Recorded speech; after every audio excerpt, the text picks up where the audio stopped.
एक देश एक निवडणूक हे सूत्र देशात लागू करण्याची दाट शक्यता व्यक्त केली जाते आहे। त्यासाठी स्थापन केलेल्या संसदीय समितीनं तसे संकेत दिले आहेत। ही समिती राज्य सरकार, घटनात्मक तज्ञ, विविध मान्यवर यांच्याशी चर्चा करते। एक JPC ज्याला जॉइंट पार्लमेंटरी कमिटी आहे, एक देश एक निवडणूक, वन नेशन वन इलेक्शन या संदर्भात ती निर्माण केली आणि त्या कमिटीमध्ये भारतीय जनता पक्षाच्या लोकांचं बहुमत आहे, खासदार आहे। त्याच्यामुळे इतर पक्षाचे जे सदस्य आहेत त्यांनी कितीही वेगळी भूमिका मांडली की हे लोकशाही विरोधी आहे, संविधान विरोधी आहे, संघराज्य जी आपली रचना आहे त्याला हे मानवणारं नाही, हे त्या बैठकीमध्ये, त्या मीटिंगमध्ये अनेक खासदारांनी आपलं मत व्यक्त केलं आहे। तरीही बहुमत पाशवी असल्यामुळे त्या कमिटीत BJPचं ते त्यांचा जो अजेंडा आहे तो रेटून न्यायचा प्रयत्न करतात। एक देश एक निवडणूक याची गरज नाही, हे आमचं मत आहे। या देशामध्ये विविधता आहे, राज्य वेगळे आहेत, प्रत्येक ठिकाणचं प्रत्येक वेळेला हवामान वेगळं असतं, मानसिकता वेगळी आहे, प्रादेशिक प्रश्न वेगळे आहेत। पण भारतीय जनता पक्षाला वन नेशन वन इलेक्शनपेक्षा वन पार्टी वन इलेक्शनमध्ये जास्त इंटरेस्ट आहे। वन पार्टी वन इलेक्शन आणि त्यांची जी वाटचाल आहे ती या माध्यमातून वन पार्टी वन इलेक्शन, दुसरा कोणताही पक्ष राहता कामा नये। आणि त्यानंतर आता त्यांचे जे महिला आरक्षणाच्या नावाखाली डिलिमिटेशन बिलाचा जो विषय चालू आहे, 850 खासदार करण्याचं आणि पुन्हा एकदा त्या माध्यमातून भाजपाला आपला देश ताब्यात घेण्याचं, तो काय त्यांचा सरळ हेतू नाही आहे। 850 खासदार झाल्यावर ते संविधानामध्ये बदल करून भारतामध्ये राष्ट्राध्यक्ष पद्धत आणण्याच्या विचारामध्ये आहे। राष्ट्राध्यक्ष पद्धत म्हणजे ट्रम्प ज्या मूर्ख पद्धतीने राज्य करतोय असा कोणी एखादा मूर्ख जो आपल्याकडे आहे तो त्या पद्धतीने इथे देशामध्ये माथेफिरूपणाने राज्य करू शकतो। प्रेसिडेन्शियल डेमोक्रेटिक पद्धत म्हणजे राष्ट्राध्यक्षाला अमर्याद अधिकार, तिथे निवडणुकांची गरजच नसते। प्रेसिडेंट मंत्रिमंडळ जे आहे आपलं हवी असलेली माणसं नेमतो, निवडून आलेल्या लोकांतूनच तुम्हाला मंत्री बनवायला पाहिजे वगैरे असं नाही कॅबिनेट। तर भाजपची वाटचाल ही आत्ता या क्षणी त्या दिशेने सुरू आहे आणि त्या दिशेने त्यांच्या बैठका आणि काम सुरू आहे। म्हणून आधी डिलिमिटेशन बिल मंजूर करायचं, डिलिमिटेशन बिल मंजूर झाल्यावरती घटनेमध्ये पूर्णपणे बदल करून संविधान बदलून मोडून या देशातली लोकशाही संपवून राष्ट्राध्यक्ष पद्धत आणायची आणि परत या देशाच्या छातीवर राष्ट्राध्यक्ष म्हणून मोदींना बसवायचं, मोदींना बसवायचं। अशा पद्धतीची वाटचाल लोकशाही मोडण्याच्या दिशेनं सुरू आहे। त्याच्यामुळे ह्या सगळ्यात जे चाललं आहे काय वन नेशन वन इलेक्शन वगैरे वगैरे हे सगळे वरवरचे बुडबुड आहे। पण आमचा विरोध आहे, आमचा विरोध आहे त्याला। या देशामध्ये परंपरेनं भारतीय घटनेनुसार जी पद्धत सुरू आलेली आहे, भारतीय संविधानाने जी दिशा लोकशाहीला दिलेली आहे, डॉक्टर आंबेडकर आणि त्यांच्या सहकाऱ्यांनी जो मार्ग आम्हाला दिलेला आहे तो मार्ग कोणालाही असा उखडून फेकता येणार नाही। या देशाच्या संविधानानुसारच या देशातली संसद, लोकशाही आणि निवडणुका होतील, ही आमची भूमिका आहे। रावसाहेब, पुढच्या आठवड्यात संसदेचं पावसाळी अधिवेशन सुरू होतं आहे। त्याआधी असं म्हटलं जातंय, एक जोरदार शक्यता व्यक्त केली जाते की केंद्रीय मंत्रिमंडळात फेरबदल होऊ शकतात, विस्तार होऊ शकतो आणि काही नावं चर्चेत येत आहेत। महाराष्ट्रातली ही काही नावं चर्चेत आहेत। महाराष्ट्रातली नावं किती नावं चर्चेत आहेत महाराष्ट्रात? असं म्हटलं जातं की शिंदे शिवसेनेच्या म्हणजे सहभागी झालेल्या 6 खासदारांपैकी काहींना त्या मंत्रिमंडळात स्थान हे बघा, मिळू शकतं. अशी असं आहे एक की- चर्चा आहे की देवेंद्र फडणवीस यांना केंद्रात अर्थमंत्री केलं जाऊ शकतं अशी एक चर्चा आहे राजकीय वर्तुळात. असं आहे की 20 तारखेला संसदेचं अधिवेशन सुरू होईल आणि 20 तारीख काय आता फार लांब राहिलेली नाही. आता मेरिटवरती कोणाला प्रधानमंत्रीपद किंवा मंत्रिपद या देशामध्ये मिळण्याचे दिवस संपलेले आहेत. मेरिटवर म्हणजे गुणवत्तेवर आता हाडकं फेकली जातात आणि हाडकं कोणापुढे फेकली जातात? ज्यांच्या गळ्यामध्ये मोदी आणि शहांनी पट्टा बांधलेला आहे अशांनाच ती हाडकं फेकली जातात. त्याच्यामुळे आता कोणाच्या पुढ्यामध्ये हाडकं फेकली जातील, मग तो मिंदे गट असेल किंवा आमच्याकडून फुटलेले जे 6 आहेत त्यांना हाडकं आता कोणाच्या तोंडात हाडूक दिलं जातं आहे ते पाहू. पण एक मात्र नक्की, केंद्रामध्ये काही अशा विशिष्ट हालचाली सुरू आहेत. केंद्रीय मंत्रिमंडळामध्ये काही महत्त्वाचे फेरबदल करण्यासंदर्भात पण गेल्या अनेक काळापासून सुरू आहेत. त्याच्यात अर्थमंत्री बदलले जातील, कोणी म्हणते परराष्ट्र व्यवहार मंत्री बदलले जातील, कोणी म्हणतात राजनाथ सिंग यांनाच घरी पाठवलं जाईल. अशा प्रकारच्या बातम्या चर्चेमध्ये आहेत. आणि मग महाराष्ट्रातून देवेंद्र फडणवीस हे सातत्यानं केंद्रात जातील असं म्हटलं जातं. आता केंद्रात जातील म्हणजे काय करणार? आमच्या त्यांना शुभेच्छा आहेत की 2029 पूर्वी जर तुम्हाला पंतप्रधान पदाची संधी मिळाली तर महाराष्ट्राला आनंद होईल मराठी माणूस झाला म्हणून. माननीय उद्धव ठाकरे साहेबांनी पण त्यांना त्या प्रकारच्या शुभेच्छा दिल्या. कारण 2029 नंतर भाजपचं राज्य इथे येणार नाही आहे. त्याच्यामुळे जे काय करायचं आहे ते 2029च्या आधीच तुम्ही करा. 2029 नंतर ना मोदी राहतील ना अन्य कोणी राहणार. त्याच्यामुळे देवेंद्र फडणवीस यांना 2029 पूर्वी ज्या काही हालचाली करायच्या आहेत त्या त्यांनी करून घ्याव्या. अशा मला त्यांना शुभेच्छा आहेत. त्यामुळे एकनाथ शिंदे आपली ताकद वाढवण्याचा प्रयत्न करत पुन्हा आता आमदार फोडण्याची पण देखील तयारी आहे. राष्ट्रवादीचे तुमच्या पक्षाचे संपर्क त्यांना बघा, ते फोडतायत, ते फोडण्याचा प्रयत्न करतायत.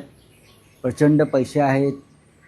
पैसे त्यांच्या दरेगावातल्या शेतामध्ये उगवत नाहीत. ते पैसे काय ते मिसिंग लिंक 2,500 कोटीचं ओव्हर बजेट, म्हणजे लुटलेलेच पैसे आहेत ना हे. अशा पैशातून आमदार खासदार विकत घ्यायचे हे त्यांचं धोरण आहे. आणि हे अशा प्रकारची माणसंही देशाला घातक आहे. राजकारणाला नाही, देशाला घातक आहे. देशाच्या अर्थव्यवस्थेशी खेळ करणं म्हणजे हा एक आर्थिक दहशतवाद आहे. तुम्ही आजच महालेखापालांचं रिपोर्ट पाहिला असेल. त्यांनी महाराष्ट्राच्या आर्थिक बेशिस्तीवरती अत्यंत कठोर शब्दामध्ये कोरडे ओढले आहेत. ही आर्थिक बेशिस्त अशीच चालत राहिली तर महाराष्ट्राला कोणी यापुढे 1 रुपयासुद्धा कर्ज देणार नाही. आता हे तर विरोधी पक्षाने सांगितलेलं नाही. ही महाराष्ट्राची बदनामी आम्ही केली नाही. केंद्र सरकारचेच महालेखापाल आहेत, त्यांनी ही बदनामी केली असेल महाराष्ट्राची तर देवेंद्र फडणवीसांनी त्या महालेखापालांना बघून घेतलं पाहिजे. बरं का, त्यांना बघून घेतलं पाहिजे. त्यांच्यावर कठोर कारवाई केली पाहिजे की तुम्ही महाराष्ट्राविषयी असं कसं काय म्हणू शकता, जरी ते सत्य असलं तरी. अशी मला त्यांना आता सांगायचं आहे. एक याच्यातलाच विषय आहे. राजकारणात जर त्याला महत्व नसतं, जर तरी आपण अशी एक शक्यता मानू की फडणवीस जर केंद्रात गेले मंत्री म्हणून तर तुम्हाला काय वाटतं की राज्याची सूत्र कोणाकडे येऊ शकतात? चंद्रशेखर बावनकुळेंकडे येतील. तुम्हाला वाटत असेल मी आणखीन कोणाचं नाव घेईन, तर मला जे चित्र दिसतं आहे त्यानुसार विदर्भातले चंद्रशेखर बावनकुळे हे देवेंद्र फडणवीस यांच्यानंतर मुख्यमंत्रीपदासाठी योग्य नेते मला नेहमी दिसतात.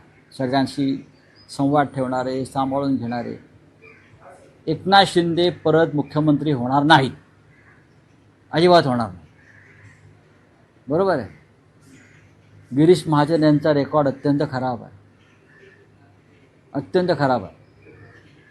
त्याच्यामुळे या क्षणी ज्येष्ठ मंत्री म्हणून जर ते केंद्रात गेले, आम्ही तर म्हणू मुख्यमंत्री व्हा, प्रधानमंत्री व्हा 2029च्या आधी. तर 100% मला असं वाटतं की चंद्रशेखर बावनकुळे यांचा विचार आणि शिफारस हे स्वतः देवेंद्र फडणवीसच करते, हे माझं आकलन.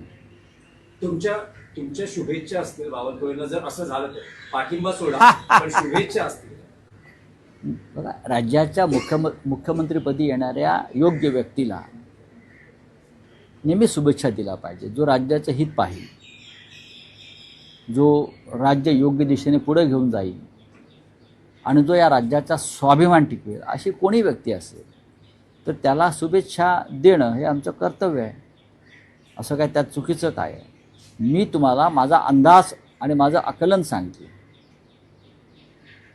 त्यांच्या पक्षातले निर्णय घेणारे आम्ही नाही आहोत, पण असं घडू शकेल किंवा असं घडण्याची शक्यता आहे. आता राम मंदिराविषयी आपण काय विचारू? राम मंदिर चोरीवर काल एकनाथ असताना दाम आणि सत्तेतून गेल्यानंतर राम आपल्या पक्षाला आणि सिद्धिविनायकाच्या दानपेटीवर डल्ला मारला कोणी? उद्धव ठाकरेंचं सरकार असतात, हो त्यांच्या काय? सहकार्याने त्यांच्या सहकार्याने आदेश बांदेकरांच्या दिशेने रोख आहे. असं आहे की सिद्धिविनायक मंदिर आम्ही ज्या पद्धतीनं सांभाळलं आणि त्याचा त्याच्या निधीचा जो सामाजिक कार्यासाठी विनियोग केला तो यापूर्वी कधीच झाला नव्हता. आत्ताच मला एक आमचे कार्यकर्ते भेटायला आले. ते घाटकोपर परिसरामध्ये डायलिसिस केंद्र उभं करतायत. जागा त्यांची स्वतःची आहे आणि आदेश बांदेकर अध्यक्ष असताना त्यांनी डायलिसिस केंद्रासाठी मशीन घेण्यासाठी एक रक्कम मंजूर केली. त्यानंतर सत्ता बदलल्यावर जेव्हा ते कार्यकर्ते नव्या अध्यक्षांना भेटायला गेले तेव्हा त्यांनी ते डायलिसिस केंद्रचा निधी रद्द केला आणि म्हटलं, जर तू आमच्या पक्षात प्रवेश केलास तरच तुला हा निधी मंजूर केला जाईल. हे जे असे लोक आहेत ना, यांच्याकडनं तुम्ही काय अपेक्षा करता? सिद्धिविनायक केंद्रातनं सिद्धिविनायक मंदिराच्या न्यासानं आदेश बांदेकर, संजय सावंत हे सगळे लोक असताना जेवढं उत्तम काम केलं तेवढं कधीच ते काम होऊ शकलं नाही. आता राम मंदिराचा विषय काढला म्हणून तुम्हाला सांगतो, 18 जुलैला शिवसेना पक्षप्रमुख नागपूरला रामरक्षा आंदोलनात सहभागी होण्यासाठी येत आहेत. राम मंदिर लुटीच्या प्रकरणामध्ये जो देशात असंतोष आहे, आजही मुख्य आरोपी पकडले गेले नाही, आजही ती लूट सुरू आहे आणि स्वतःला हिंदुत्ववादी समजणाऱ्या संस्था आणि संघटनांनी पुरस्कृत केलेले डाकू आणि चोर आजही अयोध्येमध्ये आहेत. त्यांनी राम मंदिराची आणि रामाची पूर्ण बदनामी केलेली आहे आणि म्हणून शिवसेनेनं रामरक्षा आंदोलन जे सुरू केलं आहे त्याचं एक पहिला टप्पा मुंबईत पार पडला. दुसरा टप्पा महाराष्ट्राच्या उपराजधानीमध्ये 18 तारखेला स्वतः शिवसेना पक्षप्रमुख, युवा सेना प्रमुख आदित्य ठाकरेजी आणि असंख्य आमच्या मुंबईतले सुद्धा नेते जातील आणि विदर्भातले कार्यकर्ते आणि रामप्रेमी जनता या राम रक्षा आंदोलनामध्ये सहभागी होतील 18 जुलै 4:30 वाजता. चला, आरोग्य योजनेतील घोटाळ्यावर मला माहिती तर आणखी एक विषय होता की नाशिकमध्ये ठाकरे गटाच्या नगरसेवकांना संपर्क साधला जातोय. 15 पैकी 5 ते 6 नगरसेवकांना काही कोटींच्या विकास निधीची आमिष दाखवली गेली. काही कोटींच्या विकास निधीची नाही, काही कोटींच्या लाचेची. गेल्या 1 महिन्यापासून त्यांचे काही लोक मेंढ्यांचे बॅगा घेऊन नाशिकमध्ये फिरतायत. हे खरं आहे, घरोघरी जात आहेत, पण आमच्या एकाही नगरसेवकानं बरं का त्यांना घराचा उंबरठा आपला ओलांडू दिलेला नाही, हे सुद्धा सत्य. बोलिये. राज्य सरकारच्या आर्थिक नियोजनावर प्रश्न तर उपस्थित केलेत त्यांनी, परंतु यासोबत जी लाडकी बहीण योजना आहे त्याच्यावर 3000 कोटींपेक्षा जास्त खर्च झालेला आहे. या संदर्भात राज्य सरकारने कोणत्याही प्रकारचं स्पष्टीकरण दिलं नाही. या संदर्भात खरं म्हणजे 85 लाखापेक्षा जास्त बोगस लाभार्थींना जो लाभ दिला ती गंभीर चिंता आहे. आता ही तुम्ही वसुली कशी करणार आहात? आर्थिक बेशिस्त यालाच म्हणतात ना. ज्यांची गुणवत्ता नाही, ज्यांना मेरिटवर हा लाभ घेता येत नाही, अशा लाखो बोगस लोकांना मतं विकत घेण्यासाठी, निवडणुका जिंकण्यासाठी तुम्ही शेकडो कोटी रुपये दिले. हीच आर्थिक बेशिस्त आहे. आता काय करणार आहात तुम्ही सांगा ना. ही बदनामी जी महाराष्ट्राची होते आहे आर्थिक बेशिस्तीसंदर्भात, त्याच्यावर खरं म्हणजे राज्याच्या मुख्यमंत्र्यांनी पदत्याग केला पाहिजे. इतका हा कलंक लागला महाराष्ट्राला. बोलिए. अरे अरे अरे एकनाथ शिंदे को भूल जाओ यार. कौन एकनाथ शिंदे, छोड़ो. देखो सिद्धि विनायक ट्रस्ट ये हमारे दिल के बहुत करीब है. ये मंदिर हमारे लोगों ने वहाँ इतना अच्छा काम किया है, गरीब लोगों को इतनी सहायता दी है, आपको मालूम है, जाकर देखिए आप.